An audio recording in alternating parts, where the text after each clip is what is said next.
Welcome back to our continuing study in the book of Ruth. We have this video and one more. We'll be finished with this great little 4-chapter book. We hope all these lessons are encouraging you. And it may seem strange to divide just this last little part, 8 or 9 verses, into 2 lessons. But I'll go ahead and tell you the final video in this series is much briefer than the rest. But I wanted to break it off for a specific reason that you will see, Lord willing, when you watch that video in a couple of weeks.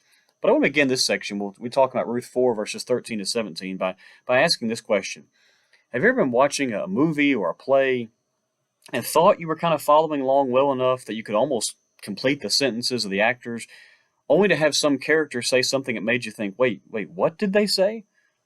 Well, as the book of Ruth begins to wind down, there's one of those lines that, if we're not careful, we can just read right past or not think a lot about, but that really should just leap off the page because it seems to some degree like an ironic twist. But in reality, the line that we'll get to in a few moments serves as a beautiful tribute, as a reminder of God's loving care.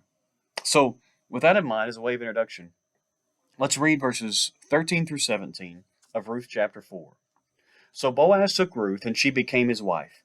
And he went into her, and the Lord gave her conception, and she bore a son. Then the women said to Naomi, Blessed be the Lord, who has not left you this day without a redeemer, and may his name be renowned in Israel. He shall be to you a restorer of life and a nourisher of your old age. For your daughter-in-law who loves you, who is more to you than 7 sons, has given birth to him. Then Naomi took the child and laid him on her lap and became his nurse. And the women of the neighborhood gave him a name, saying, A son has been born to Naomi. They named him Obed. He was the father of Jesse, the father of David. Now, we're not told how much time, if any, frankly, passes between the exchange of the opening verses of chapter 4 that we looked at in the previous videos and this wedding between Boaz and Ruth. It is possible, culturally, that the exchange in the opening verses leads directly into the legality of the marriage, and thus almost no time passes. It's also possible that at least a little time passes so there can be a proper ceremony, the planning of that, and the celebration of the marriage. But whichever it is significant that the people of the town have been told this was going to happen, and they are very supportive of it. And now that Boaz was officially marrying Ruth, a Moabite, it was important that there would be no ruffling of feathers over it, nothing like that. Boaz had seen to that both by his reputation among the people and then by the way he handled that public discussion found earlier in the verses of chapter 4. Now, I want to share with you a very lengthy quotation, and I'll apologize for the length, but it's brilliant. Steve Zeisler uses that point in the narrative to make a really wonderful summary statement about Boaz and Ruth as people of character. Listen to his words. God never intended that marriages should take place furtively, quickly, or secretly. He created marriage as an event which should involve the entire community. Ruth and Boaz chose not to take the easy way. They chose not to spend a night of stolen lovemaking and secret bonding on the threshing floor. They chose not to ease the other kinsmen out of the way. In the process of making that godly choice, they blessed the entire community and brought rejoicing to the town. They demonstrated the goodness of God, and the whole town rejoiced over what God had done in bringing these two people together. The relationship of Ruth and Boaz is instructive to us today. There are so many temptations in our time to cut corners, to hedge our bets, to sell out, to serve our own interests, and forget God's will and the larger good. If Ruth and Boaz had chosen to do so, they could have cut corners and succeeded in getting married. But they wouldn't have demonstrated God's goodness, and they wouldn't have been operating within God's will. Though they would have accomplished the same goal and gotten married either way, one choice would keep them within God's will, while the other would take them outside of God's will. One way leads to greater character growth, while the other is a retreat from character and obedience. End quote. I think it's a beautiful statement about the character of these two individuals, and a reminder for us, especially those who might be thinking of getting married or dating or engaged.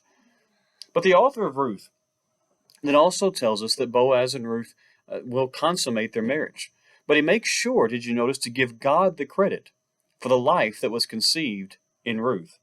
It's a reminder that throughout the book of Ruth, that there's just this consistent theme that God is over all, that God works out his will. And that little notation in the text is actually a very important reminder that all life ultimately is from him. Each baby who's conceived in a womb is formed by the Almighty, and he's to be praised for that life that forms. Now, thankfully for this couple, Boaz and Ruth, the child safely enters the world. They're blessed with a son, and certainly any child is a gift from God, but in that culture, it was considered vital for a couple to have a son, so the name could be perpetuated, land could more easily be passed along in the family, and so forth. But with the birth of the son, we're told that the women began to say things to Naomi. And this is, by the way, likely a summary of what the women of the city were saying, or it could have been some type of formal statement made to her. But even today, someone might be asked to, write a statement to read at a bridal shower or a wedding shower or something. This could be a recording of something like that. But did you notice they say these things of Naomi, to Naomi? That's the twist. The statement is one that honors God, giving him the glory for what he's done in the life of Naomi after all this time.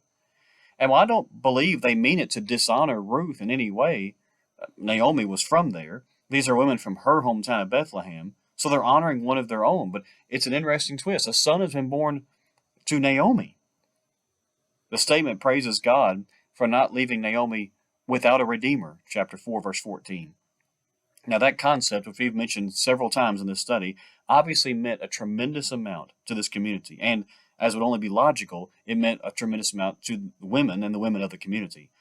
They can empathize with Naomi because they can grasp what it would have been like to be in her situation in that ancient culture. Now, while Naomi will very likely grieve the loss of her husband for the rest of her life, at least his memory, family, including her and lands, are taken care of. But in another interesting twist, the Redeemer that the women are speaking about is not about Boaz. Instead, it's the son born to Ruth. He is a Redeemer. In other words, Naomi's grandson, Ruth's son, is the one who's spoken about here as the Redeemer for Naomi. The women state this grandson, verse 15, shall be to you as a restorer of life and a nourisher of your old age. Since Naomi's sons are dead, this grandson will be the one who has the family responsibility to make sure that Naomi's cared for in later life, and that peace and comfort should bring restoration, the word literally is to bring back, to the life of Naomi. And it's of interest that the women basically ask this baby become renowned, which should sound very familiar because it's a prayer that the child become famous, just as the men have previously prayed the same thing for Boaz in chapter 4, verse 11. But this statement of blessing may go even deeper. Ferguson writes this: earlier, the elders, meaning the elders of the city, had prayed that this unlikely marriage would be like the great marriages of former days in the history of God's people, when he had surprised them by weaving together imperfect human activity with his wise sovereignty. But if anything, these women's prayers are full of even greater insight.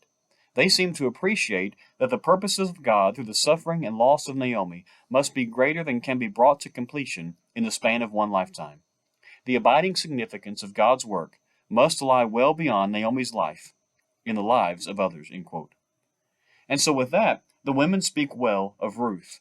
They specifically mention the love that she has shown to Naomi, which we have seen even before they go to Bethlehem, but that has not waned, it's not wavered at all.